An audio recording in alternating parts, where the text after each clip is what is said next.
ಕಳೆದ 13ನೇ ತಾರೀಕು ನಂದಿಕೂರು ಗ್ರಾಮದ ಮಲ್ಲಯ್ಯ ಸ್ವಾಮಿ ಅನ್ನುವಂಥ ವ್ಯಕ್ತಿ ಆಕಾಶವಾಣಿ ಕೇಂದ್ರದ ಹತ್ತಿರ ವಾಕಿಂಗ್ ಹೋಗಿರ್ತಾರೆ.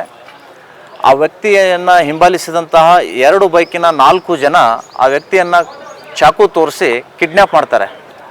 ಕೋಟ್ನೂರು ಹೀರಾಪುರನಿಂದ ಬಸವನಗರಕ್ಕೆ ಒಂದು ರೂಮ್ನಲ್ಲಿ ಕೂಡಿ ಹಾಕಿ ರಾತ್ರಿ 12 ಗಂಟೆವರೆಗೆ ಹಲ್ಲೆ ಮಾಡ್ತಾರೆ.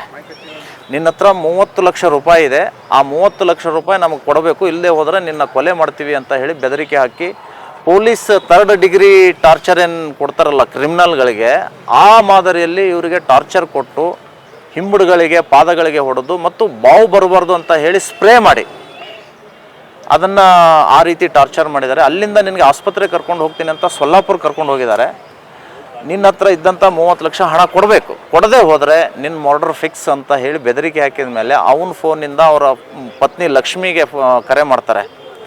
ನಾನು ಇಸ್ಪಟ್ನಲ್ಲಿ ಸೋತಿದ್ದೀನಿ, ನಾಳೆ ನಿನ್ನ ಬೆಳಗ್ಗೆ ಚೆಕ್ ತೆಗೆದುಕೊಂಡು ಬಾ, ಅವ್ರಿಗೆ ಹಣ ಕೊಡಬೇಕಾಗಿದೆ ಅಂತ ಹೇಳಿದ ಮೇಲೆ ಇವರು ಬೆಳಿಗ್ಗೆ ಬರ್ತಾರೆ. ನಂದಿಕೂರು ಬ್ಯಾಂಕ್ ಹತ್ತಿರ ಇರುವಂಥ ಕಿರಾಣಿ ಅಂಗಡಿಯಲ್ಲಿ ಅವರ ಪತ್ನಿ ಚೆಕ್ ಕೊಡ್ತಾರೆ.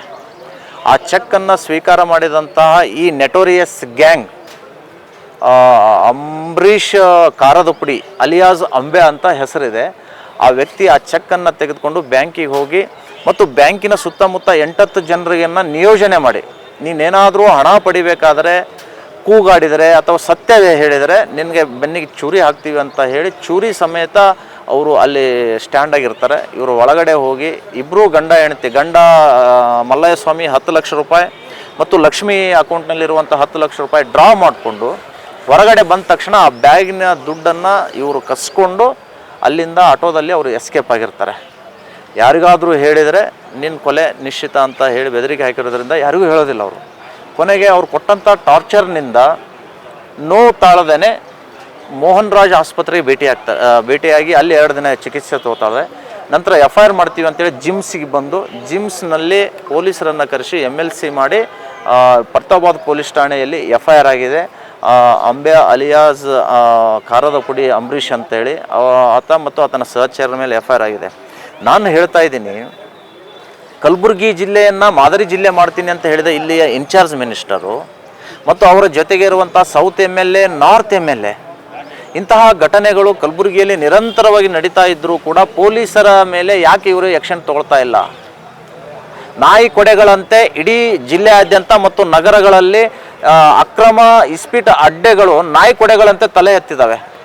ಲೀಗಲ್ ಆಗಿರುವಂತಹ ಕ್ಲಬ್ಗಳನ್ನು ಇವತ್ತು ಇನ್ಚಾರ್ಜ್ ಮಿನಿಸ್ಟರ್ ಪ್ರಭಾವ ಬೆಳೆಸಿ ಬಂದ್ ಹಾಕಿದ್ದಾರೆ. ಅದರ ಪರಿಣಾಮ ಇಂತಹ ಅಕ್ರಮ ಇಸ್ಪೀಟ್ ಅಡ್ಡೆಗಳು ಎಲ್ಲ ಕಡೆ, ಯಡ್ರಾಮಿ, ಜೇವರ್ಗಿ, ಶಾಬಾದ್ ಕ್ರಾಸ್ನಲ್ಲಿ ಅಲ್ಲಿ ಲಕ್ಷಗಟ್ಟಲೆ ಹಣ ಬಿದ್ದಾಗ ಇಲ್ಲಿಯ ಗ್ಯಾಂಗ್ ಅಲ್ಲಿ ಹೋಗಿ ದಾಳಿ ಮಾಡಿ ಆ ಹಣವನ್ನು ಲೂಟಿ ಮಾಡ್ಕೊಂಡು ಬರ್ತಾರಂತೆ. ಅಲ್ಲಿ ಇಸ್ಪೀಟ್ ಆಡೋರು ಯಾರು ಪೊಲೀಸರ ಹತ್ರ ಹೋಗೋದಿಲ್ಲ, ಯಾಕೆಂದರೆ ಅವ್ರು ಮಾಡೋದೇ ಇಲ್ಲಿಗಲ್ಲು. ಹೀಗಾಗಿ ಅವರಿಗೆ ಚೆಲ್ಲಾಟ ಆಗಿದೆ. ಈ ವ್ಯಕ್ತಿಯೂ ಕೂಡ ಇಸ್ಪೀಟ್ನಲ್ಲಿ ಗೆದ್ದಿದ್ದಾನೆ ಅನ್ನುವಂಥ ಆರೋಪ ಹೊರಿಸಿ ಈ ವ್ಯಕ್ತಿಯಿಂದ 20 ಲಕ್ಷ ಹಣ ಪಡೆದಿದ್ದಾರೆ. ದೊಡ್ಡದಾಗಿ ಇನ್ಚಾರ್ಜ್ ಮಿನಿಸ್ಟರ್ ಭಾಷಣ ಮಾಡ್ತಾರೆ. ಈಗ ಯಾಕೆ ಸೈಲೆಂಟ್ ಇದ್ದಾರೆ? ಯಾವಾಗ ವೈಲೆಂಟ್ ಆಗೋದು ಇವರು? ವಿಧಾನಸೌಧ ಇದು RSS ಕಚೇರಿ ಅಲ್ಲ ಅಂತ ಹೇಳಿ ಭಾಷಣ ಬಿಗಿತಾರೆ. ಹಾಗಾದರೆ ನಿಮ್ಮ ಪೊಲೀಸ್ ಸ್ಟೇಷನ್ ಏನಾಗ್ತಾ ಇದೆ? ವಾಡಿ ಪೊಲೀಸ್ ಸ್ಟೇಷನ್ನಲ್ಲೇ ಇಸ್ಪೀಟ್ ಆಡಿಸ್ತಾರೆ ಅಂದ ಮೇಲೆ ಇನ್ನು ಕಾನೂನು ಬಾಹಿರವಾಗಿ ಗಲ್ಲಿಗಳಲ್ಲಿ ಇಸ್ಪೀಟ್ ನಡೆಯೋದಿಲ್ವಾ? ಸಂಪೂರ್ಣವಾಗಿ ಇನ್ಚಾರ್ಜ್ ಮಿನಿಸ್ಟರ್ ಆಡಳಿತ ನಡೆಸುವಲ್ಲಿ ವಿಫಲರಾಗಿದ್ದಾರೆ. ನೆಲಕಚ್ಚಿ ಹೋಗಿದೆ ಇಲ್ಲಿಯ ಅಧಿಕಾರ ಮತ್ತು ಆಡಳಿತ. ಅದಕ್ಕೆ ನಾನು ಹೇಳ್ತೀನಿ, ಇಂಥ ನೆಟೋರಿಯಸ್ ಗ್ಯಾಂಗಿನ ಹಿಂದೆ ಯಾರ್ಯಾರಿದ್ದಾರೋ ಅವರ ಹೆಡೆಮುರಿ ಇಲ್ಲಿ ಆಫೀಸರ್ಸ್ ಕಟ್ಟಬೇಕು ಅನ್ನುವಂಥದ್ದು ನಮ್ಮ ಆಗ್ರಹ ಇದೆ. ನಾನು ಕಲಬುರಗಿಯನ್ನು ಸುಧಾರಣೆ ಮಾಡ್ತೀನಿ ಅಂತ ಬಂದಂಥ ಅನೇಕ IPS ಅಧಿಕಾರಿಗಳು ಇಲ್ಲಿ ಬಂದು ಸೋತು ಶರಣಾಗಿ ಹೋಗಿದ್ದಾರೆ. ಇದು ನಮ್ಮ ಕಲಬುರಗಿಯ ದುರಂತ ಆಗಿದೆ. ಸೂಫಿ ಶರಣ ಸಂತರ ನಾಡು ಅಂತ ಹೇಳಿ ಭಾಷಣ ಬಿಗಿತಾರೆ. ನಿಮ್ಮ ಕಲಬುರಗಿ ಸಿಟಿ ಇವತ್ತು ಕ್ರೈಮ್ ಸಿಟಿ ಆಗಿದೆ. ಇಂಥ ಕ್ರೈಮ್ ಸಿಟಿಯನ್ನು ತೆಗೆದು ಹಾಕಿ ಶರಣರ ನಾಡು ನಿರಂತರವಾಗಿ ಇರೋಬೇಕಾದ್ರೆ ಇಲ್ಲಿಯ ಪೊಲೀಸ್ ಅಧಿಕಾರಿಗಳು ಇಂತಹ ನೆಟೋರಿಯಸ್ ಗ್ಯಾಂಗ್ನ ಮೇಲೆ ಲಾಠಿ ಎಲ್ಲ ಫೈರಿಂಗ್ ಮಾಡಬೇಕು, ಗೋಲಿಬಾರ್ ಮಾಡಬೇಕು. ಅಮಾಯಕ ಜನರ ಜೀವನ ಜೊತೆ ಆಟ ಆಡುವಂಥವ್ರನ್ನ ಕಾಲಿಗೆ ಗುಂಡು ಹಾಕಿ ಜೈಲಿಗೆ ಕಟ್ಟಬೇಕು ಅನ್ನುವಂಥದ್ದು ನಮ್ಮ ಆಗ್ರಹ ಇದೆ. ಅವ್ರ ಹತ್ರ 20 ರಿಂದ 30 ಲಕ್ಷ ರೂಪಾಯಿ ಇವೆ ಅಂತ ಅವ್ರಿಗೆ ಹೆಂಗೆ ಗೊತ್ತಾಯ್ತು ಅಂತ ನೋಡಿ. ಇವರು ಅವ್ರ ತಾಯಿ ತವ್ರ ಮನೆಯಿಂದ ಒಂದಿಷ್ಟು ಹಣ ಬಂದಿದೆ. ಈತ ಟ್ಯಾಕ್ಸಿ ಡ್ರೈವರ್ ಅಂತೆ, ಒಂದಕ್ಕೆರಡು ಮಾಡಿಕೊಂಡು ಜಮಾ ಮಾಡಿದ್ದಾರೆ. ಇವರು ಹೊಲ ಖರೀದಿ ಮಾಡಬೇಕು ಅಂತ ಹೇಳಿ ಊರಲ್ಲಿ 4-6 ಜನರಿಗೆ ಹೇಳ್ಕೊಂಡಿದ್ದಾರೆ. ಅಲ್ಲಿ ಬರ್ತಾ ಇದ್ದಾರೆ ನೋಡಿ, ನೋಡಿ ಅದು ತೋಳದು ವೀಸಲ್ ತೋಡೆ ಅದು ಗೊತ್ತಾಗ್ಬಿಟ್ಟಿದೆ. ಇವ್ರ ಹತ್ರ ಹಣ ಇದೆ, ಇವನಿಗೆ ಯಾರೂ ಹೇಳೋರಿಲ್ಲ ಕೇಳೋರಿಲ್ಲ, ಹೀಗಾಗಿ ಇವನನ್ನು ಬೆದರಿಸಿದರೆ ಹಣ ಬರ್ಬೋದು ಅನ್ನೋ ಕಾರಣಕ್ಕಾಗಿ ಮತ್ತು ಇವರು ಬ್ಯಾಂಕಿಗೆ ಹೋಗಿ ಇಡಬೇಕಾದ್ರೂ ಅವ್ರು ನೋಡಿದ್ದಾರೆ, ನೋಡಿ ಆ ಹಣವನ್ನು ಲೂಟಿ ಮಾಡಿದ್ದಾರೆ. ಈಗಾಗಲೇ ಕಲಬುರಗಿಯಲ್ಲಿ 2-3 ಕೊಲೆಗಳಾದವು. ಪೊಲೀಸ್ ಇಲಾಖೆ ಏನು ಮಾಡ್ತಾ ಇದೆ ನೋಡಿ, ಪೊಲೀಸ್ ಇಲಾಖೆ ಗಾಢ ನಿದ್ರೆಗೆ ಜಾರಿದೆ. ಯಾರನ್ನಾದರೂ ಹಿಡ್ಕೊಂಡು ಬಂದು ಕ್ರಮ ತೆಗೆದುಕೊಳ್ಳಕ್ಕೆ ಹೋದರೆ ಸೌರ್ತು ನಾರ್ತು ಈ MLAಗಳು ಒತ್ತಡ ಹಾಕಿ ಅವರನ್ನು ಬಿಡಿಸುವಂತಹ ಪ್ರಯತ್ನ ಮಾಡ್ತಾ ಇದ್ದಾರೆ. ಹೀಗಾಗಿ ಪೊಲೀಸರ ಕೈಯನ್ನು ಕಟ್ಟಿ ಹಾಕಿದ ಮೇಲೆ ಇವ್ರು ಇನ್ನೇನು ಮಾಡೋಕ್ಕೆ ಸಾಧ್ಯ? ಯಾಕಂದರೆ ಇವರೇ ಕರ್ಕೊಂಡು ಬಂದಿರ್ತಾರಲ್ಲ, ಮಿನಿಸ್ಟ್ರು MLA ಇವರೇ ಲೆಟರ್ ಕೊಟ್ಟು ಕರ್ಕೊಂಡು ಬಂದಿರ್ತಾರೆ. ಇವ್ರು ಯಾಕಪ್ಪ ಲೀಡರ್ಸ್ಗಳಿಗೆ ಎದುರಾಗೋದು ಅಂತ ಹೇಳಿ ಬಾಯಿ ಮುಚ್ಕೊಂಡು ಕೂತ್ಕೊಂಡಿದ್ದಾರೆ, ಕಾನೂನನ್ನು ಕಟ್ಟಿ ಹಾಕಿದ್ದಾರೆ. ಅಂದರೆ ರಾಜಕಾರಣಿಗಳ ಒತ್ತಡದಿಂದ ಅಧಿಕಾರಿಗಳು 100%, 200%. ಒಂದು ಕಡೆ ರಾಜಕಾರಣಿಗಳ ಒತ್ತಡ, ಇನ್ನೊಂದು ಕಡೆ ಈ ಪೊಲೀಸ್ ಇಲಾಖೆಯವರು ಆಮಿಷಕ್ಕೆ ಒಳಗಾಗ್ತಾ ಇದ್ದಾರೆ. ಲಕ್ಷ ಹಣ ಎಲ್ಲಿಂದ ಬರುತ್ತೆ ರೀ? 1 ಲಕ್ಷ ಬರ್ಬೋದು ಇವರಿಗೆ ಸಂಬಳ. ಸುಮ್ಮನೆ ಇಂಥ ಇಸ್ಪೀಟ್ ಅಡ್ಡೆ ಮೇಲೆ ದಾಳಿ ಮಾಡಿದರೆ 5 ಲಕ್ಷ 10 ಲಕ್ಷ ಸಂಪಾದನೆ ಮಾಡ್ಬೋದಲ್ಲ. ಎರಡೂ ರೀತಿಯಿಂದ ಇಲ್ಲಿ ಭ್ರಷ್ಟಾಚಾರ ಮತ್ತು ರಾಜಕಾರಣಿಗಳ ಒತ್ತಡದಿಂದಾಗಿ ಇಲ್ಲಿಯ ಕಾನೂನು ಸುವ್ಯವಸ್ಥೆ ಹದಗೆಟ್ಟು ಹೋಗಿದೆ. ನಾವು ಊರಾಗ ಮೋಟ್ರ್ ಸೈಕಲ್ ತೊಗೊಂಡು ತರಕಾರಿ ತರಬೇಕು, ರಾಮದುರ್ಗ ಹೋಗಿ ಬರ್ಬೇಕಂತ ನಾವು ಇದು ಮಾಡಿದ್ರಿ. ಅಲ್ಲಿ ನಡಬರ್ಕ್ ಹೋದ್ರಪ್ಲೆ ಅಟ್ಯಾಕ್ ಮಾಡಿದಾರೆ 4 ಜನ ಬಂದ್ಕೇರಿ. ಹೊಡೆದು ಮಾಡಿ ಎಲ್ಲ ಜಂಬೆ ತೋರಿಸಿ ಸೀದಾ ಬಸವನಗರ ಕರ್ಕೊಂಡು ಹೋದ್ರಿ. ಬಸವನಗರ ಹೋಗಿ ರೂಮ್ನಾಗ ಕೂಡಿಸಿ ಹೊಡೋರು ಬಕ್ಕೊಡ್ರಿ. ರೊಕ್ಕ ಎಸವ ನಿಂಬಲ್ಲಿ ಏನಿಲ್ಲ ಅಣ್ಣ ಅಂತ. ಇಲ್ಲಿ ನಿಂಬಲ್ಲಿ ರೊಕ್ಕವ ನಿಂಬಲ್ಲಿ ನಂಗೆಲ್ಲ ಊರನವ್ರು ಹೇಳ್ಯಾರ ನನಗೆ. ಯಾರು ಊರ ನಂಬಲ್ಲಿ ರೊಕ್ಕನೇ ಇಲ್ಲ ರೊಕ್ಕವ ನಿಂಬಲ್ಲಿ ಅಷ್ಟವ ಇಷ್ಟವ ಅಂತೇಳಿ. ಇಲ್ಲ ಅಣ್ಣ ಅಂತ ಹೊಡೆದ್ರು ಅಣ್ಣ. ಹೊಡೆದ್ರು ಬಡಿದ್ರು ಎಲ್ಲ ಬಡಿದ್ರು ಪ್ಲೇರಿ. ಲಾಸ್ಟಿಗೆ ಏನಿಲ್ಲ ಅಂತಂದ್ರೆ ಮಂಚಿನ ಮ್ಯಾಗ ಮಂಗಸ್ರಿ ಹಿಂಗೆ ಪೂರ ಇವು ಮೊಳಕಲ್ಲ ಹಿಂಬಳ್ರಿ ಬಡಿಗೆ ತೊಗೊಂಡು ಬಿದ್ರು ಬಡಿಗೆ ತೊಗೊಂಡು ಹೊಡೆದಾರ.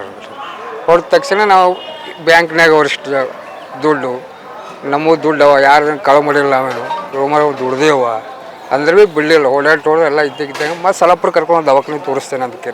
ಅಲ್ಲಿ ಟೂಲ್ ಹಾಕೋಬಲ್ಲಿ ಸೈಡಿಗೆ ಕರ್ಕೊಂಡು ಮತ್ತೆ ನಿಮ್ಮಲ್ಲಿ ದುಡ್ಡು ಅವ ನಿಮ್ಮಲ್ಲಿ ಇದು ಹೇಳಲಾಗಿದ್ದೀನಿ, ನೀನು ಖಲಾಸ ಮಾಡ್ತೀನಿ ಇದ್ದಿದ್ದು ಹೇಳ, ನೀವು ಖಲಾಸ ಮಾಡಿರೋ ಪರವಾಗಿಲ್ಲ, ಇದ್ದಿದ್ದು ಬ್ಯಾಂಕ್ನಾಗ ಇಷ್ಟು ದುಡ್ಡು ಅದ ರೀ ಅಂದ ತಕ್ಷಣ ಮತ್ತೆ ರಿಟರ್ನ್ ಕರ್ಕೊ ಸಲಪುರ ಎಲ್ಲ ಓಡಾಡಿ ಮಾಡಿ ರಿಟರ್ನ್ ಮತ್ತೆ ಬಸವನಗರ ಬಸವನಗರ ಕರ್ಕೊಂಬಂದು ಮತ್ತೆ ರೂಮ್ನಾಗ ಕೂಡಿಸಾಕ್ಯಾರಿ.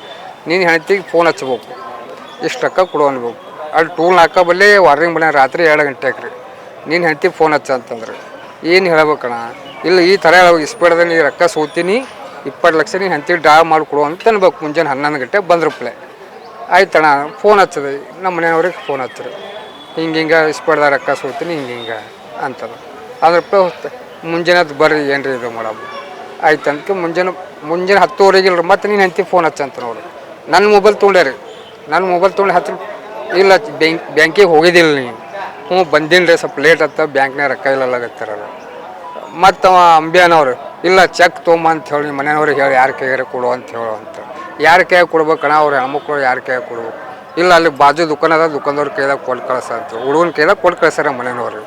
ಅದು ಚೆಕ್ ತೊಗೊಂಡು ಅವ್ರ ಮನುಷ್ಯ ಕೊಟ್ಟು ಕಳಿಸಿ ನಮ್ಮ ಮನುಷ್ಯಾಗ ಆ ಮನುಷ್ಯ ತೊಗೊಂಬರ್ತಾರೆ ಚೆಕ್ ಕೊಡು ಅಂತೇಳಿ ದುಕಾನಕ್ಕೆ ಹೋಗಿ ಚೆಕ್ ತೊಗೊಳಕ್ಕೆ ಸೀದಾ ನಮ್ಮ ಅಲ್ಲಿ ಎಲ್ಲಿ ಕೂಡಿಸಾಕಿರಲ್ರಿ ಅಲ್ಲಿ ಬಂದಾನ್ರಿ. ಬಂದು ನಡಿ ಆಟೋದಾಗ ಕೊಡು ಅಂತಂದ್ರೆ ಆಟೋದಾಗ ಕೂತು ಎಲ್ಲ ಬ್ಯಾಂಕ್ಗಳು ತಿರುಗಾಡಕ್ಕೆ ಹಚ್ಚಿದ್ರೆ ಬ್ಯಾಂಕ್ನಾಗ ದುಡ್ಡು ಇಲ್ಲ ಅಂತ, ಅಷ್ಟು ದುಡ್ಡು ಇಲ್ಲ ಅಂತಂದ್ರೆ ಮತ್ತು ನಿಮ್ಮ ಮನೆಯವ್ರಿಗೆ ಫೋನ್ ಹಚ್ಚೋದು ಪೂರ 20 ಲಕ್ಷ ಅದೇ ಕೆನರಾ ಬ್ಯಾಂಕ್ ನಿಂತೆ ನಂದಿಕೂರು ನಿಂತೆ ಅಲ್ಲೇ ತೊಗೊಂತೇಳಿ ಮನೆಯವ್ರಿಗೆ ಫೋನ್ ಹಚ್ಚ ಮೊದಲು ಫಸ್ಟ್. ಮತ್ತು ಫೋನ್ ಹಚ್ಚೋದು ಇಲ್ಲ ಇಲ್ಲೇ ತೊಗೊಲ್ಲ. ಇಲ್ಲರಿ ಅಷ್ಟು ದುಡ್ಡು ಹೆಂಗೆ ಬರ್ತಾವೆ ಬ್ಯಾಂಕ್ನಾಗ? ಮೊದಲೇ ಅಡ್ವಾನ್ಸ್ ಹೇಳಿದ್ರೆ ಏನು ರೀ ಬರ್ತಾವೆ, ನೀವು ಅವಾಗಿಂದಾಗೆ ಕೊಡೋನು ಹೆಂಗೆ ಕೊಡ್ತಾರೆ ನಮ್ಮ ಮನೆಯವ್ರು ಅಂತಂದ್ರೆ. ಇಲ್ಲ ನೀವು ಹೆಂಗೆ ಮಾಡೋ ರಿಕ್ವೆಸ್ಟ್ ಮಾಡು ಮ್ಯಾನೇಜರ್ ಕೇಳು ಅಂತಂದ್ರೆ ಆಂಧ್ರಪ್ಲೇ ಹ್ಞೂ ಅಂತಾರೆ. ಆಂಧ್ರಪ್ಲೇ 2:30 ಐತ್ರಿ ಮತ್ತೆ ಫೋನ್ ಹಚ್ಚಕತ್ರ ಮತ್ತೆ ಫೋನ್ ಹಚ್ಚನಿ ಅವ್ರು ಏನಿ ಅಂತದ ಐತೆ ರೀ ಅಂತದ. ಮತ್ತು ಬ್ಯಾಂಕಿಗೆ ಹೋಗಿ ನಮ್ಮ ಮನೆಯವ್ರಿಗೆ ಅವ ಗುಂಡ ಒಬ್ಬ ಆಟೋದಾಗ ಕೂತಿರ, ಅವ ಅಂಬ್ಯಾನ ದೋಸ್ತ್ ರೀ, ಅವ ಒಬ್ಬ ಆಟೋ ಡ್ರೈವರ್ ರೀ. ಅವ್ರು ಕರ್ಕೊಂಬಂದು ನಮ್ಮ ಮನೆಯವರು ನಾನು ಕರ್ಕೊಂಬಂದು ಸೀದಾ ಬ್ಯಾಂಕಿಗೆ ಕರ್ಕೊಂಡು ಹೋಗಿ ಸಹಿ ಮಾಡಿಸ್ರಿ. ಅಲ್ಲಿ ಒಂದೇ ನೀವು ಬ್ಯಾಂಕ್ನಾಗ ಏನೇ ಒಂದು ಅವಾಜ್ ಮಾಡಿದ್ರೆ ನೀನು ಖಲಾಸ್ ಮಾಡ್ತೀನಿ ನಿನಗೆ. ಈಗ ಬ್ಯಾಂಕಿನ ಒಳಗೆ ಹೋಗೋ ಮುಂದೆ ಚಾಕು ಹಿಡಿದಿರು ಅಂತ ಹೇಳಿದ್ರು. ಹಾಂ ರೀ. ಮತ್ತು ಬ್ಯಾಂಕಿನ ಒಳಗೆ ಹೆಂಗೆ ಬಿಟ್ಟರು ಚಾಕು ಇದ್ರು ಅಂತ? ಬ್ಯಾಂಕಿನ ಒಳಗೆ ನಿಮ್ಮ ಸರಿನೇ ಕರ್ಕೊಂಡು ಹೋಗ್ಯಾರ ಅವರು? ಹಾಂ, ಅವ್ರ ಜೊತೆನೇ ಹೋಗಿರಿ ಬ್ಯಾಂಕಿನ ಒಳಗೆ? ಹಾಂ ಹೋಗಿದ್ದವ್ರು ಸಂಘ. ನಿಮ್ಮ ಹಿಂದೆ ಇದ್ರು ಅವ್ರು ಚಾಕು ಹಿಡ್ಕೊಂಡಿದ್ದಿಲ್ರಿ. ಅವ್ರು ಏನಾರ ನೀವು ಬ್ಯಾಂಕ್ನಿಂದ ನೀವು ಆಮೇಲೆ ನೀವು ರೊಕ್ಕ ಡ್ರಾ ಮಾಡ್ಬಿಟ್ಟು ತೊಗೊಂಡು ನಾವು ತೊಗೊಂಡು ಹೊಂಟೇವ್ರೆ ಅವ್ರು ನೀವು ಚೀರಿದ್ರೆ ಅಂದ್ರೆ ನೀವು ಹೊರಗೆ ಬಂದ್ರಪ್ಲೆ ನಿಮಗೆ ಖಲಾಸ ಮಾಡ್ತೀನಿ ನಿಮಗೆ. ಅವ್ರು ಒಂದು 8-10 ಜನ ಸುತ್ತಮುತ್ತ ಬ್ಯಾಂಕ್ ಸುತ್ತಮುತ್ತ ಇದ್ದಾರೆ. ಈಗ ಇವರೆಲ್ಲ ಅಲ್ಲ, ಇವ್ರು ನಿಮಗೆ ಹಿಂದಿನ ಹಿಡಿದು ಪರಿಚಯ ಇಲ್ಲ ಏನಿಲ್ಲ ರೀ. ನಮ್ಮ ಊರಾಗ ಬರ್ತಿದ್ರಿ ಸುಮ್ಮ ಹುಡುಗರ ಸಂಗಡ ಓಡಾಡ್ಕೊತಿರ್ತಿದ್ರಿ. ಅವನಿಗೆ ಅಣ್ಣ ಅಂತಾರೆ ಎಲ್ಲ ಹುಡುಗರು. ಅವ್ರಿಂದ ತಾವು ಬೆಳೆದು ಏನು ಮಾಡಿ ಎಲ್ಲರೂ ಅನ್ಸೋದು ಮಾಡೋದು ಮಾಡ್ತೀರಿ ಊರಾಗ ಬಂದಿಕ್ಕಾರೆ. ನಮ್ಮ ಯಾವಾಗಾರ ಬಂದಂದ್ರೆ ಅಟ್ಟೆ ನಮಸ್ಕಾರ ಮುತ್ತಿ ದೂರ ನಿಂತು ಇದು ಮಾಡ್ತೀವಿ. ಅವ್ರ ಸಂಪರ್ಕ ಇಲ್ಲರಿ ನಮ್ಮದ್ರಾಗ. ಅವ್ರ ಸಂಗಟ ಒಟ್ಟೆ ಬೆಳೆಸಲ್ರಿ ನಾವು. ಅವತ್ತಿನ ಗಾಡಿ ಮ್ಯಾಗ ಕೂಡ್ಸೋಣ ಹೊಟ್ಟಿವಿ ಮೊದಲು ಕೂಡೋದು ಗಾಡಿ ಮ್ಯಾಗ. ಎಷ್ಟು ಅಮೌಂಟ್ ಇದು ಮಾಡ್ಯಾರ ನನ್ನ ಅಕೌಂಟ್ನಾಗ 10 ಲಕ್ಷ ರೀ. ನಮ್ಮ ಮನೆಯವ್ರು ಇದ್ರೆ 10 ಲಕ್ಷ ರೀ. ಏನು ರೀ ತೊಗೊಂಡು ಹಾಂ ಬ್ಯಾಂಕ್ ನಿಂತಾರೆ ಎಲ್ಲ ಕ್ಯಾಮ್ರಾ ಎಲ್ಲ ಯಾರು ತೊಗೊಂಡು ಹೋಗ್ಯಾರ ಏನು ಸುದ್ದಿ ಎಲ್ಲ ಅವರೇ ಹಾಯ್ಕೊಂಡಾರ ರೊಕ್ಕ ರೀ. ಏನು ಕಂಪ್ಲೇಂಟ್ ಅದ ಮಾಡ್ಯಾರ? ಹಾಂ ಮಾಡಿದವ್ರಿ ನಮ್ಮ ಹಾಂ ರೀ ಬರ್ತಾಬಾರ ನಮಗೇನು ನ್ಯಾಯ ಕೊಡಿಸ್ರಿ ನೋಡ್ರಿ ಗರೀಬ್ ಇದ್ದಿದವ್ರಿ ನೋಡ್ರಿ.